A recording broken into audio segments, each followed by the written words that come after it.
Hello and welcome to the Armory. Today, we are starting on our Type 99 Arisaka project. But first, if you like firearms related content, hit that like and subscribe button so that you can be notified when we have new content available. Help us grow our channel, and you can do that for free just by hitting that like and subscribe button. And here we have our Type 99 that we're going to be working on right off the bat. And we're going to start it from heel to front. Right off the bat, we can already see butt plate, pretty rusty, pretty crusty. All right, we're going to take care of that. That's not a problem. We do have some pitting on here, some patina. So a little bit of patina is okay. I'm not going to lie. I'm not going to complain about a little bit of patina on an old battle rifle here. But one of the things that we are going to be doing here is we are going to be replacing this bolt. If you look at this bolt right here, this is actually a last ditch bolt. And this rifle is a Kakura 24 series rifle. And from my research, even in the last ditch rifles, the Kakuras never had these bolts. They always had the plum handled bolts, which we have a replacement for because we ordered it. Before we started this video, we actually looked over. We didn't tear it apart. We have not been inside. We made sure all the screws came loose, and we got a story on that, on why you need to actually use proper screwdrivers. And that's not on us because we always use our gun screwdriving kit whenever we do our guns. But I'll explain that here in a little bit. But we went ahead and we ordered everything that we could just see we needed before we actually go and actually dive into this and actually see what else we actually need. But then we move up here, and right here we have our famous aircraft sights. And we do have an issue with this one right on this side. As you can see in the camera, it's not laying flat. It's not locking in place. So we're going to have to figure something out. The spring on it here is actually broken, which seems to be a common issue with how old these rifles actually are. I mean, if you think about it, these rifles were made in the early mid 40s during World War II. So these parts are going to be hard to come by. It's not like you can just go to the gun store, order brand new parts. A lot of times with these springs, you got to order the entire rear sight assembly, or you got to make the spring yourself. And that's an option we're going to be looking into on this. And we'll discuss that a little more over there on the bench when we start tearing this apart. And we come up here and we see, what you can see here is this is the this barrel band here has the ability to actually put on the famed monopod on the Type 99. However, this rifle has never seen the monopod from the factory. And what they did was, when they started looking at cost-saving measures, they decided, hey, what parts can we eliminate to save time, save material, because Japan didn't have an abundance of resources at the time, so they started skimping on what they could, and that's where the whole last ditch comes in, where they just went to the bare minimums on that with the wood butt plates with nails in them, just because they were running out of metal and everything else for the war. So this one has the ability to have a monopod, but being this is a 24 series, early to mid by the let's see here. Our serial number is in the high 14,000 range. So this is an early to mid 24th series. Each series ran to 99,999 before it went on to the next series, if I remember correctly. So this is actually a somewhat early to late early 24 series rifle, because on some of the other 24 series rifles, they actually, like on the mid 24 series, they actually eliminated the anti-aircraft sights off of these rifles. and we actually have a site over there that we're going to be scavenging parts off of that does not have the aircraft sights on it. That would have been right for a mid serial number range 24 series. And then we got our front, our bayonet and hand and our basically that holds the stock on here. Sorry, I had a little bit of a brain fart there, but it happens. And you can see the screw here is actually pretty mangled while this one is shiny. Now, we're going to talk about that. Again, we are definitely talking about that because it's one of my gripes that I'm going to be talking about. I'm going to be kind of bitching about if I can. We're going to talk about that at the bench because I picked this up from a friend's store of mine, and I saw it. I knew how neglected it was just by looking. Even looking down the muzzle, it was definitely a neglected rifle, and I just am a sucker for finding these neglected firearms and trying to bring them back to life. We actually have an Enfield revolver that we are currently working on, and it was severely neglected. The cylinder is severely pitted. The front of the barrel is severely pitted. However, the inside of the cylinder and the inside of the barrel is perfect. So it is actually still a functional firearm. We got it cleaned up a little bit. We're going to have to do a little more to do what we can, and we are still going to re-blue that firearm, but it's not going to be the prettiest thing in the world unless we replace the cylinder and the barrel. But again, right now, the parts all match. Unlike this rifle where we had to go and find parts for it just to get it back into correct condition. So, without ado, we're going to go over to the bench and actually start tearing into this so that you can see what we have going on here and what we found and what we are going to find. So, we'll see you there. Back, and we are going to start off with our new bolt here. And to be honest, when I got this bolt here, I actually went ahead and headspaced it. So we already know the headspace is actually good on this rifle with this bolt. So I can confidently say that when it goes bang, it's not going to go bang in my hand and blow up on me.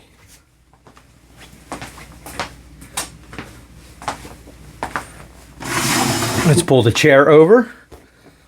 All right.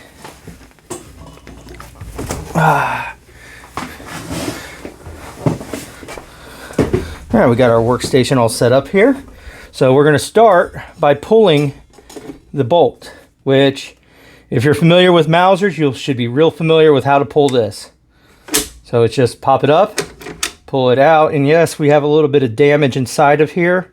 However, surprisingly, I've already tested this. I've put a few rounds in here, and they do actually, everything works. The extractor works, everything. And actually, to get the extractor to work, I had to clean up the rust that was in it that was holding it. It was quite rusty, so that was the only thing I've pulled apart so far, other than pulling the bolt out and testing the new bolt, the fit of the new bolt. The way we did that was, we'll show you. So we'll take our extraction, or here's our extractor here, but our disassembly lever, we pull that out, which frees the bolt, just like on a Mauser. And as I said, the extractor here was so rusted up, it didn't move. It would not extract any rounds. So we went ahead, or I'm sorry, that's not the extractor, the ejector. My bad. Our ejector here was so rusted up that it wasn't ejecting the rounds out. The extractor worked just fine to grab the bolts, or to grab the back of the bullet and pull it out. But what we do for checking our headspace is we just take our bolt here without anything on it. We're going to get this to the side here. Set it in. Pop it down. We'll put actually a live round in here, but that's why we keep the firing pin right here and everything else out of it. We have our live bullet in. Come down. Close it. And that will give us our, if we don't have a go, no-go gauge for this, which we don't actually have the proper gauge, so we had to go a little different route for head spacing, which it's an older trick, but it's not 100% accurate, but it worked for me. But this one here, it goes, we pull it out, we then take the round out, and we actually added about 0.02 to the back of the bullet. And then we again, and yes, I did measure that 0.02. I actually have right over here, we have a tool for measuring. We have a micrometer. So we then put it in, went to close it, and we got about right here. So that tells me that our headspace is headspace. So again, we went without the 0.02, it closed all the way. With the added 0.02, it did not close all the way. So that is how we headspaced this particular firearm. I know it's not the proper way to do it, but again, I'm not spending how much money to headspace a 7.7 Jap rifle when I'm only going to probably only do it once. I mean, if I had these rifles coming in all the time, I would get the headspacing gauge and go ahead and headspace every single one that came through. But I don't have that luxury, so we're not too worried about it. This is also now, this firearm has actually been transferred into my personal collection, so this is actually my personal rifle. So to disassemble these bolts is quite simple. Put your palm here on the back of the bolt, push in, rotate. So let me show you here. Push in, rotate. That piece comes out, and then your firing pin group comes out, of which we are going to clean all this. Quite simply, your spring here. So we then take it, put it in our new bolt. And actually this bolt is the one that really needs cleaned. Put it in our bolt. We're going to put it on this notch on the bolt. And that's because you will not get it assembled in this notch. So let's pull this out. If you look here, you can see, sorry about bumping the camera, you can see this extra notch in here. That corresponds with this notch on the cocking piece. So let's go ahead, put it in. Actually, I'll show you that. So we put this in here. We try to put our cocking piece in. It won't go because you're being pushed out because of all this. So we put it back here. And quite simply, we just line that notch up, push in, rotate. Done. Bolts now complete, except for the extractor. And the extractor is a very Mauser type extractor.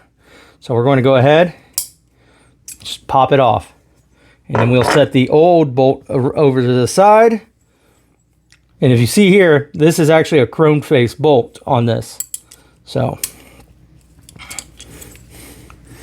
and just like any Mauser, put it on, you put it on the ring here, push it on, push it in, and then rotate it in place. And then we just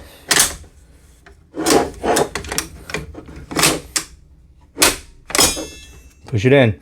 Now, one thing I've always noticed about these Arisakas is you got to actually use some force to actually go down with this. If you just try to go leisurely like it's an infield or something, it does not want to go. And I'll show you that. You just try to go in, you actually need to use some force to go in. And this is actually not my first Type 99 I've had. I've had a last ditch one, and it did the same exact thing. And we also have our Type 38 back there. So, all right, so now we have the correct bolt for this rifle in. And as you can see, it will go bang. So now let's actually go ahead and get this disassembled. So this is the old bolt. We are going to actually go and put this on our site. If anybody is needing a last ditch bolt, you can come get it. So we're going to go ahead and remove this bolt for disassembly purposes. And as you see here, we actually have a few pieces here that we're going to need for this project. One thing I said, we're going to be cannibalizing this leaf spring here because as you see, it does not have the accommodations for the aircraft sites. We are going to be keeping that, but let's pop this up. And here's an issue we have. It moves freely. And the reason being, inside here, I noticed it's missing the springs that hold all this together. So what we're going to end up doing with this site is we are going to be transferring these locks with their springs to the anti-aircraft site slide, and we are actually going to go ahead and replace this leaf sight with this leaf sight because this leaf sight is in much better condition. I'm not really concerned anymore about this not being a parts gun. This is already a parts gun. So we're already past that point of an all matching numbers gun. So let's go ahead. So the first thing we're going to do is we're going to come up here and we're going to start taking these screws out. Now this is where I was talking about we have a good story on this. These screws were severely rusted in here, and somebody else had already tried to take these screws off. This one actually didn't even, there was no screwing it in. It just popped in and out. It was stripped out. So, but still, somebody still managed to mangle up that screw head because they were not using the proper gun screwdriver. And we're going to find out which one we need real quick.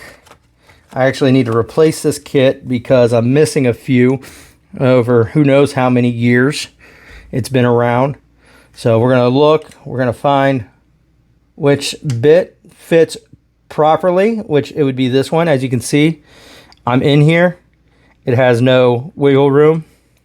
So we're going to use that to take that screw out. And we are also going to be replacing this screw as well.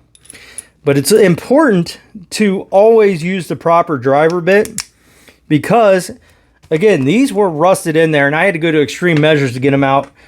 For one, the heads were already mangled up and soft. And two, they were completely rusted out. And so what I ended up having to use is this kit here along with this impact driver. And I hate to say I had to use that, but I actually put some penetrating oil on this, on this screw here, and no matter what I did, this screw would not budge. This one came out quite easily, but this one would not budge. So I ended up making the decision, since we're already ordering these bolts, to go ahead and use whatever force was necessary to get that bolt off. And as you can tell, I might have to get a different driver.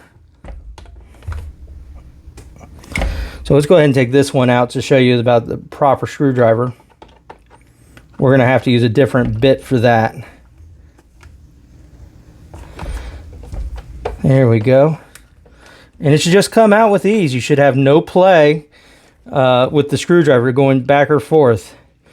That screw should be solid in there, and that keeps it from rounding out and getting all mangled and destroyed. Another reason having the proper screwdriver is important is if you look right here, this white spot, and actually let me lift it up so the camera can see it. You can see where a screwdriver was used that was larger than the head, and it started scraping along the edges, so that destroys your finish as well. So let's go ahead and set this over here so it's out of our way. See about a different, and we are going to be refinishing this metal. We got rust and everything, and since we're already going down the rabbit hole, we might as well just do it all.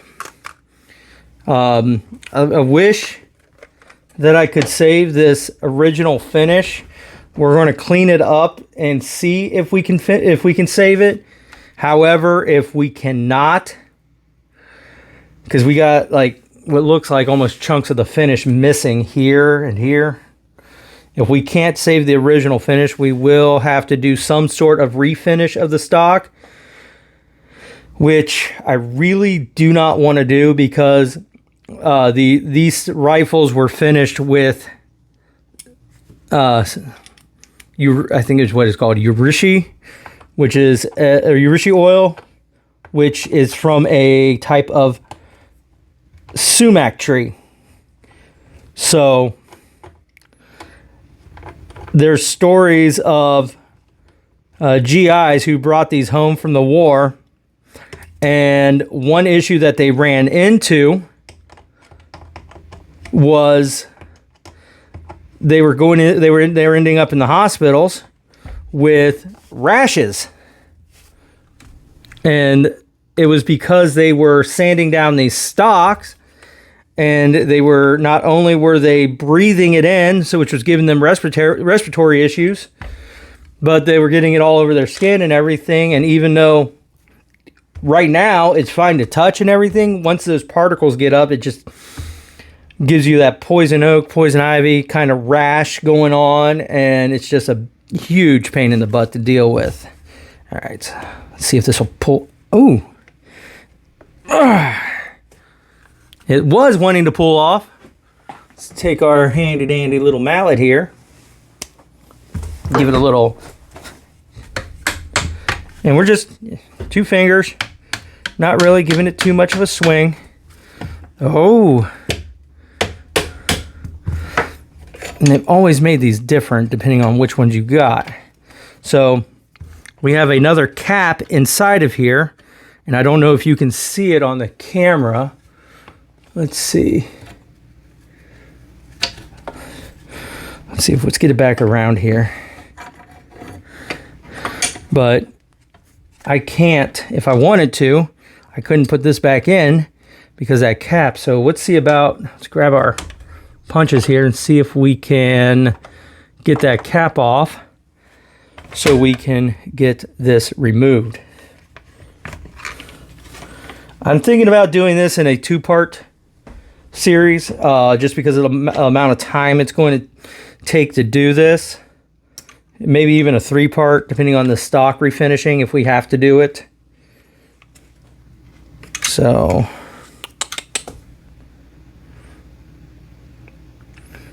yeah, I think our best bet's going to go ahead and remove the wood before we go ahead and do this.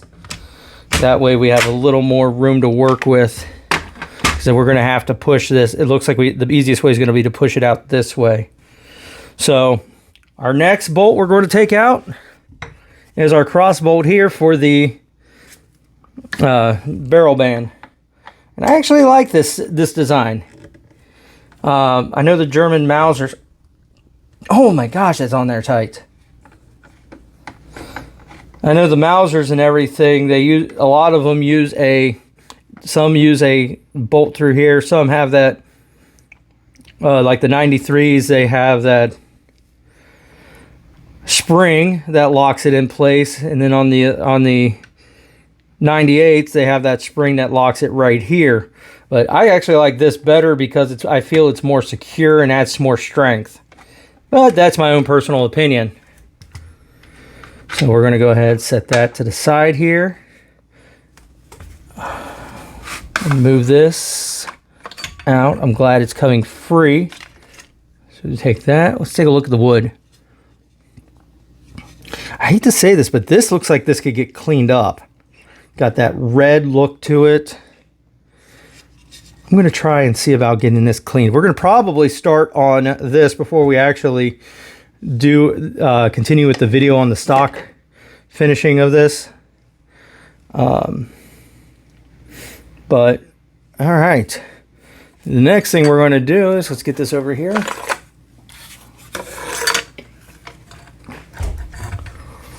We're going to take this out. So we're going to separate this way. So there's this lever here. This releases the magazine plate, floor plate, and magazine spring.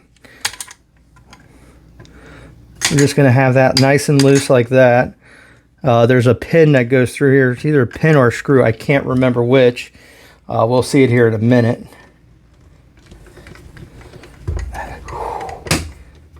It's coming free.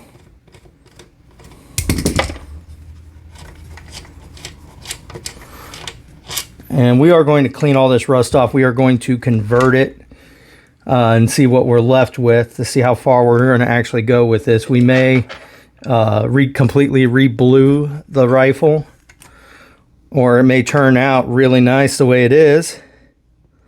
Once we convert the rust, stop it from rusting, we're gonna play it by ear right now, see what we got.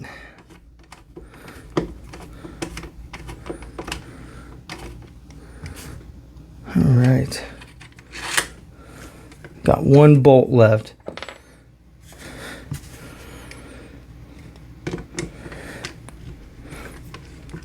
I know not everybody's a fan of these Japanese rifles, but I actually like them.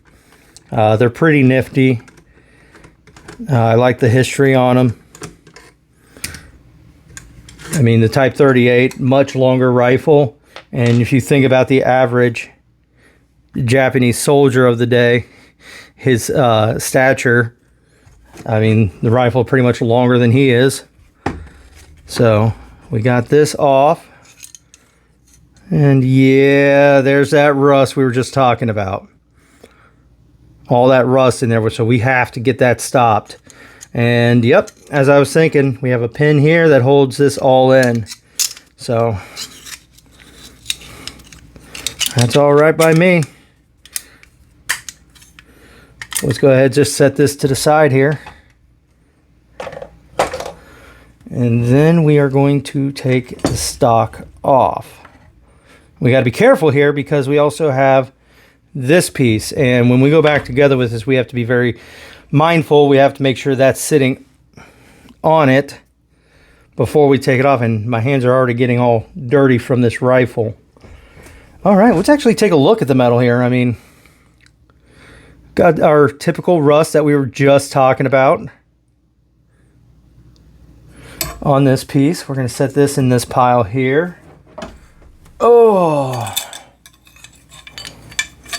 but this barrel, I'm actually quite impressed with it, because I was honestly concerned about rust pitting and everything throughout this barrel, and I'm not seeing it. All the metal under the wood here, except for this section here, is really clean. So we're going to set this to the side real quick, and we will get back to this. Now, these use a two-piece stock, and we're going to try and separate these pieces for cleaning. But let's take a look here. So we have this crack here that I noticed on the outside. I want to see how far it goes. Try to. So it looks like we're going to have to clean it a little bit, but it looks like the crack goes in here, comes around here, and ends about right here. Let me see if I can get the light on there a little better.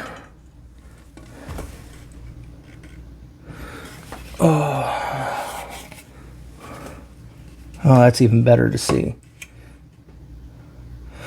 I think this is going to be we'll get that fixed. And one of the big things we got to do is inject glue into that to make sure it actually gets in there, not just on the surface around here. So I think I have an idea on that. I have some needles that I can probably put in there with glue and inject into it. Let's take a look here. Spread this apart. Nothing spreading. So that's good. And you see that, okay, so you see this red finish right in here? I don't know how well you can see it on the camera, but that is the original finish, and I'm going to see if we can get that original finish back, because that is a absolute beauty of a finish when it's actually said and done.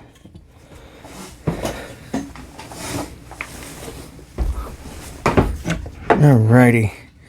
Right here's where our cleaning rod will go, and on this, if we had the cleaning rod, it would be more of a screw type cleaning rod, a little short stubby cleaning rod.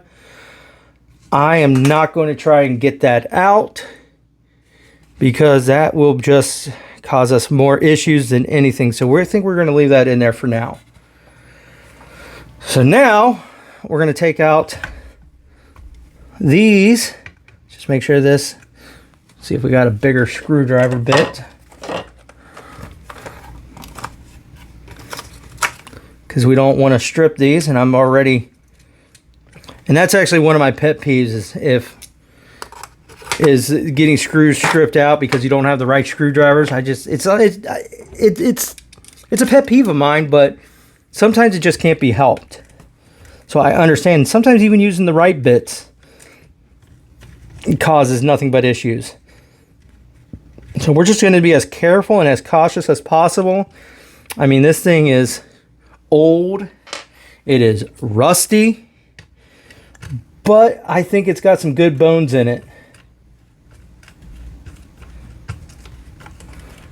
So we're going to see if we can get this all finished up and back to life.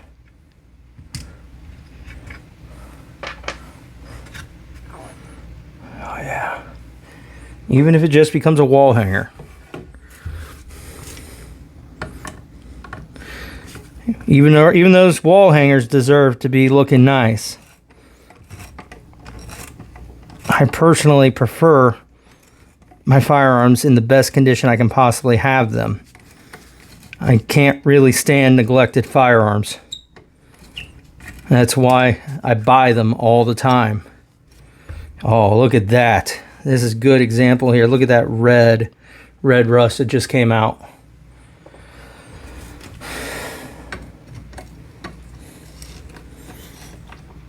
I mean, these are, if you think about it, these are firearms. These are tools, and I spent many years as a mechanic, and you take care of your tools because they take care of you.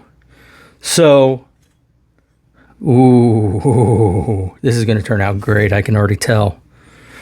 All right, so you see here how that's kind of grooved in there, and that's how they put the two together. And actually what holds this in together is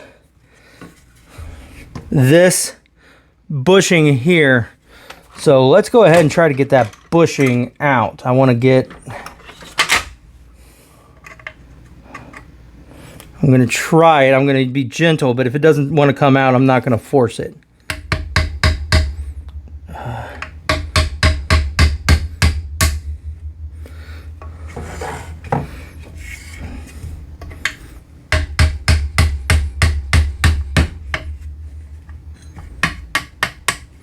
All right, let's take a look at it. See how it came out. Alrighty. And we got it out. Little effort. Now let's see if we can get this separated. If we can't, oh well. Because again, this has been on there for how long?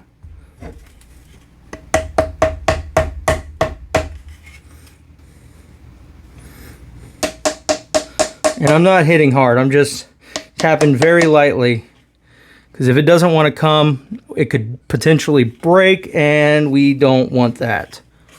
So I'm just using 2 fingers,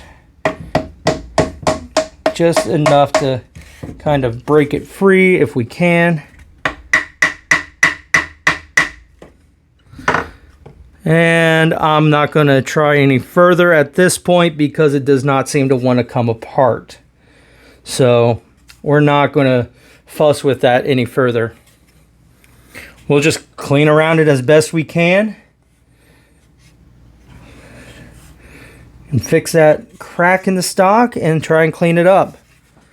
All right, so I said we would be coming back to it, so I'm going to keep to that.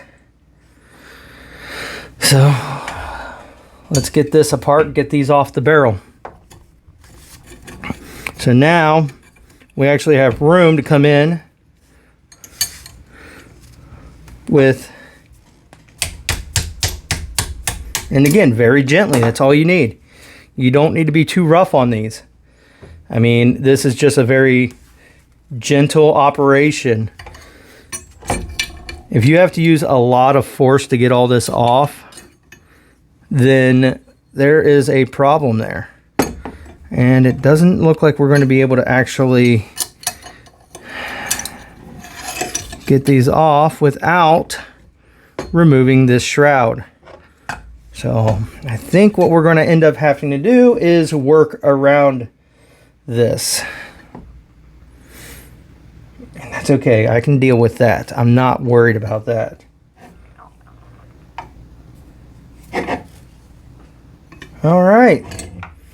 So one of the next things we're going to do is actually start cleaning everything up on this. What we do before we prep it for bluing and everything is we're just going to take a wire brush like this, and we're just going to lightly just take off that surface rust.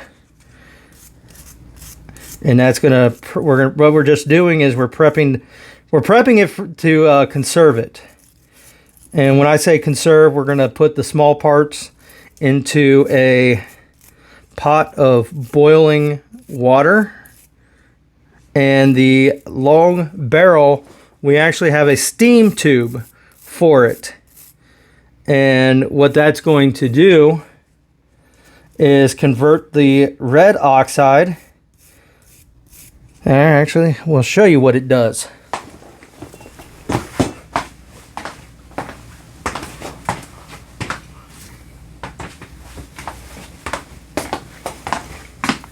If you saw our video of the unboxing of our number 2, again, as I said, this is only after our first conversion, and we still have some larger chunks of rust that we have to get off, like here, here, and here.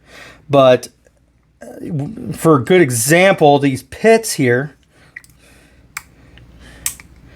were that red oxide that was here, and by converting it into the and we just boiled this gun. Literally, we tore it apart, boiled it, and just by doing that, it took this red oxide and stopped it, turned it to a black oxide, and we just had to clean it off. I mean, it's still ugly. It still looks ugly on this gun because it was so neglected that it caused these really massive pits in it.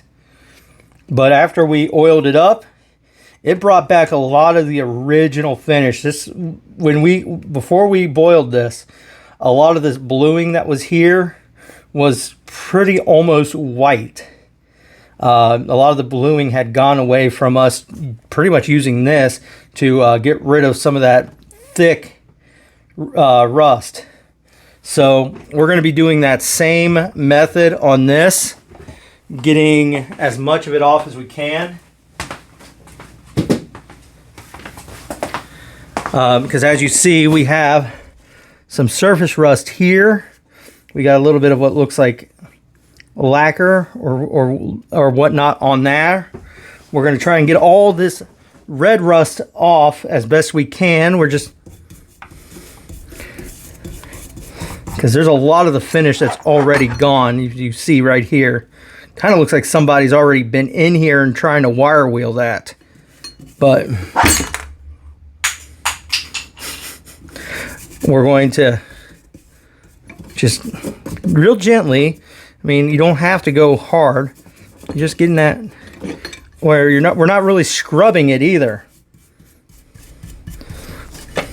We're just working at it, getting the real thick stuff off, because the real thick rust will not convert, because it'll only convert the top layer of rust, and then you're stuck doing it again. So we're just trying to get the thick stuff off before we start our conversion.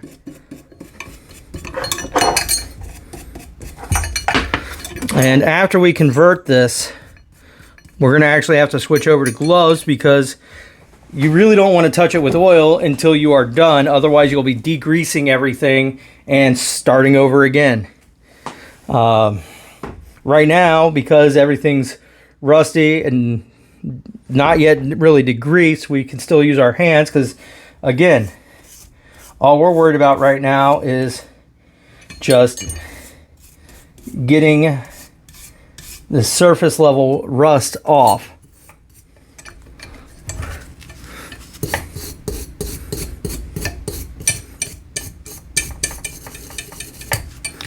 So that when we convert it, it's all good on this. And I'm going to try to rig something up that when we do put our bluing solution and everything on this after we convert it, that I can have these kind of dangling by themselves and not up against this metal, because I really don't feel like taking this front sight off, to be honest, to get this done. And I mean, this is a fairly simple process. The main thing is it's time consuming. And if you don't really have patience, this is not a kind of project for you. Because this is a... To do this rifle, it could possibly take me, if I rush on it, 6 hours to complete. And that's just doing just the metal. Because if you think about it, once you convert it, you got to degrease it, you got to card it. And when we're carding it, we got to make sure we have... We just got to take our time, and because we don't have a carding wheel, it's going to take even longer, because we'll be using 4/0 steel wool to card it. So it's just going to be very, very time consuming. So just get in here, and this will be pretty much the only time, unless we have to come back through again. This will be the only time this brass wire brush will be touching the metal. So let's go ahead. Probably should go ahead and just take the sight off and convert it with the other small parts. And to take this off, it's a pain, because we're going to need to get the right size punch out. Let's see. I think it's this one. Just by looking. Let's just see, is this it? No, but it should work. So let's go ahead and pop it.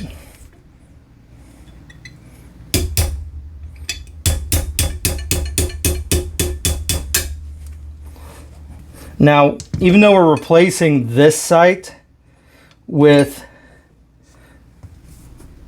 now that we're replacing that, even though we're replacing this sight with a different one, we are still reusing the winged sight base. So, and as I said, you can see how we have the spring here, but this spring is broken off, and that could be part of our issue as to why this is not opening all the way. But we're just going to figure something out with that. Not necessarily right this minute, but we will get something figured out with that to either fix it completely or just hold the sights in like they're supposed to be in the closed position. As I said, this is in my collection now, so we are just going to do what we can to restore this.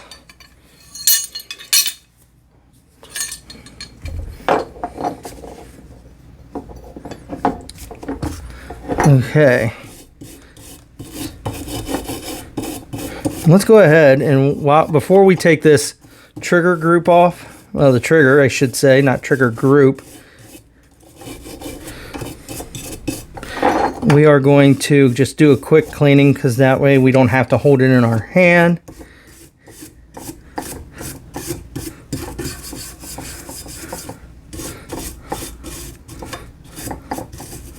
All right, so we got a pin here.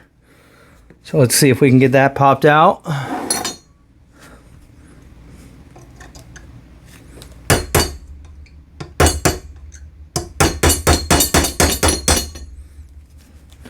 Let's try the other side.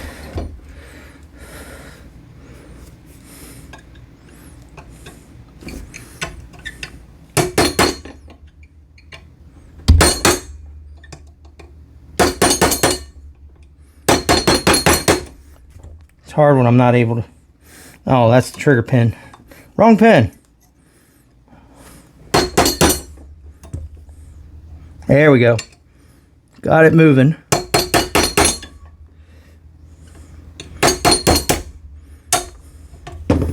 All right, we're going to be careful because we got this pin, well, the spring in here, so we're going to set this to the side. We're going to clean it too. Oh yeah, so we're going to take that spring out. We're going to set it here. That way we know where it is.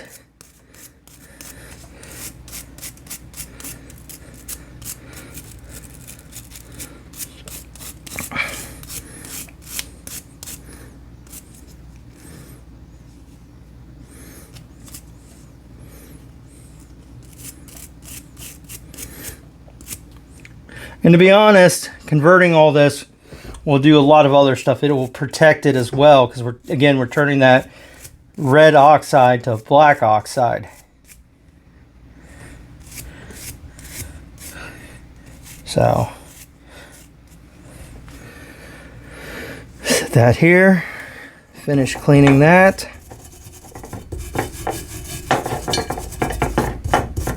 A lot of crud right here, just a lot of crud.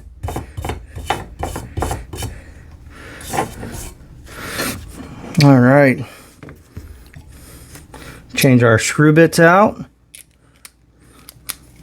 We're going to take this apart because it's going to be done separately.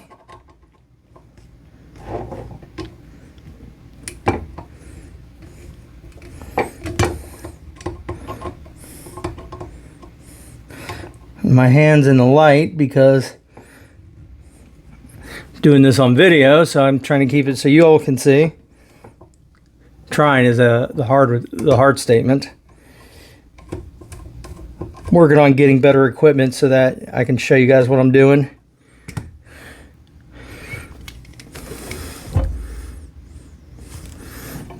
What I've always hated about this screw is that point in it, but it is what it is. See if we can get under it now.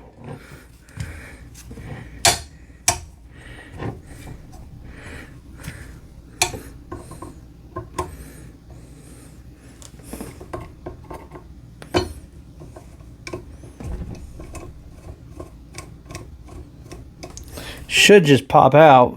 There we go. Gonna set that over here. And just like we did on this barrel, we are going to take everything. And I mean everything. We're just going to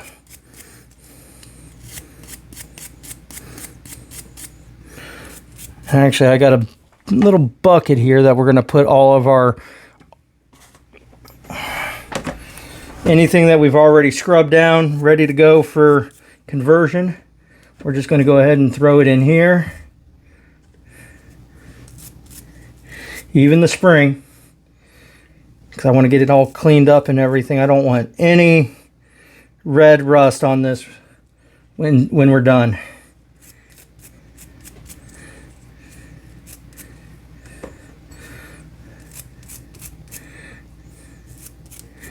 All right.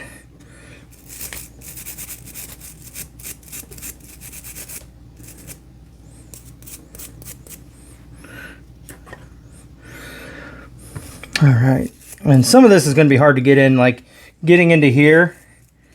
It's going to be real hard to clean that rust out, but once we actually get it converted, it'll clean whatever gunk or whatnot is in there out. We'll use a little bit of compressed air to deal with that. All right, we're almost.